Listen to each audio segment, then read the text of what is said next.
रीवा शहर के विश्वविद्यालय थाना क्षेत्र में बीती रात एक अखबार के संपादक पर अज्ञात आरोपियों ने हमला कर दिया। घटना बीती रात तकरीबन 12 बजे की बताई जा रही है। दो संदिग्ध युवकों से पूछताछ के बाद तकरीबन दर्जन भर आरोपियों ने मिलकर घटना को अंजाम दिया है। पत्थरबाजी के दौरान संपादक की गाड़ी को बुरी तरह क्षतिग्रस्त किया गया है और इसके बाद आरोपी फरार हो गए।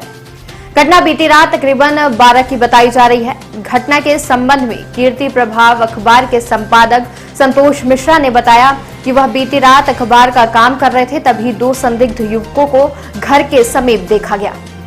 दोनों युवकों को पकड़कर पूछताछ की जा रही थी तो उन्होंने बताया कि रीवा इन होटल में उनका कमरा बुक है। जब इस बात की पुष्टि की गई तो ऐसा कोई कमरा बुक नहीं था। इसी बात को लेकर दोनों पक्षों के बीच विवाद की स्थिति निर्मित हो गई। तभी संदिग्ध युवकों में से एक फरार हो गया। कुछ समय बाद हथियार से लैस तकरीबन दर्जन भर युवक मौके पर पहुंचे और पत्थरबाजी शुरू कर दी।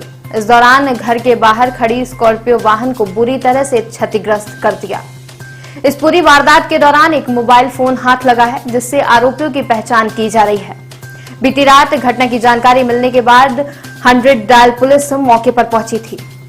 घटनास्थल पर काफी संख्या में सीसीटीवी कैमरे लगे हुए हैं, जिनके माध्यम से आरोपियों की पहचान करने का प्रयास किया जा रहा है। कल रात को 1 बजे के लगभग दो लड़के जो है तो वो आए पहले और हमारी इस गली में गाड़ियां हमारी खड़ी रहती हैं। तो रात्रि में वो दो लड़के जब यहाँ पे दिखाई दिए, संदिग्ध अवस्था में थे। एक लड़का गाड़ी के पीछे खड़ा हुआ, हमारी छोटी सी कार है रिट्ज उसके, और एक लड़का जो है तो टहलते टहलते काफी आगे तक चला गया। जब दूसरे लड़के से मैंने आवाज देके पूछा कि यहाँ कैसे खड़े हो, तो वो लड़का भी उसके पीछे पीछे मोहल्ले के अंदर घुस गया। दोनों लड़कों को मैंने पकड़ा और जब उनसे पूछताछ की तो उन्होंने कहा कि मैं रीवा इन में हमारा कमरा बुक है। तो हमने कहा रीवा इन मेन रोड में है, तुम यहाँ मोहल्ले के अंदर क्या कर रहे हो? तो उन्होंने कहा नहीं, वो जिस आदमी ने बुक कराया है उससे मिलने आए हैं, फलाना ढिकाना, मतलब उन्होंने बहानेबाजी की। तो मैं उनको पकड़कर और लेके गया रीवा इन होटल। रीवा इन होटल में मैनेजर और एक वेटर काउंटर पे बैठे हुए थे। उन लोगों से जब पूछताछ की गई तो उन्होंने कहा कि नहीं, इनके नाम से कोई कमरा यहाँ पर बुक नहीं है। तो वहां से स्थिति स्पष्ट हो गई कि ये अपराधी हैं और चोरी के उद्देश्य से मोहल्ले में घूम रहे हैं। तो मेरे द्वारा उनको पकड़कर और यहाँ पर वापस लेके आने का प्रयास किया गया, जिसमें एक लड़का छुड़ाकर भाग गया। एक लड़के को मैंने पकड़ लिया।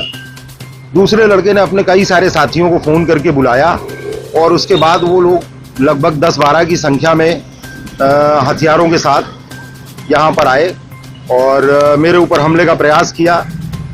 चक्कू से एक वार भी मुझे किया गया, लेकिन सौभाग्य से वो चक्कू घरेलू था, तो उसका वार लगा नहीं। इसके बाद मेरे घर के लोगों ने मुझे अंदर कर दिया पकड़ के, और उन लोगों ने यहाँ पर गाड़ी ये वाली मिली उनको, तो उसमें उन लोगों ने ईंट से तोड़ फोड़ की, जो कि यहाँ आपको दिखाई भी दे रहा है। सारे कांच उन्होंने तोड़ दिए। गाड़ी के अंदर कुछ सामान रखा था वो भी लेके चले गए। और जितने भी लोग आए थे तो उनके पास गुप्ती, और एक के पास तो मुझे ऐसा लगा कि पिस्टल भी है, उसके पास हथियार भी था। पहचान तो नहीं मिली है, लेकिन जिस लड़के को मैंने पकड़ा था उसका मोबाइल जो है तो पकड़ में आ गया था। तो मुझे ऐसी उम्मीद है कि उस मोबाइल के माध्यम से उन सभी लड़कों की पहचान हो जाएगी और वो सभी पकड़ में आ जाएंगे। ये गाड़ी मेरी है स्वयं की। मैं संतोष मिश्रा संपादक हूँ कीर्ति प्रभा का, और रात्रि अखबार के संबंध में ही मैं यहाँ पर लगभग 1-1.5 बजे तक रहता भी। जिस लड़के को पकड़े थे उसका कुछ पता चला? क्या नाम आप कुछ बताया? उसका नाम वो शायद सूरज तिवारी करके कुछ बता रहे थे, मैं कंफर्म नहीं हूँ उस बारे में, लेकिन उसका नाम मुझे ऐसा लगता है कि सूरज तिवारी है।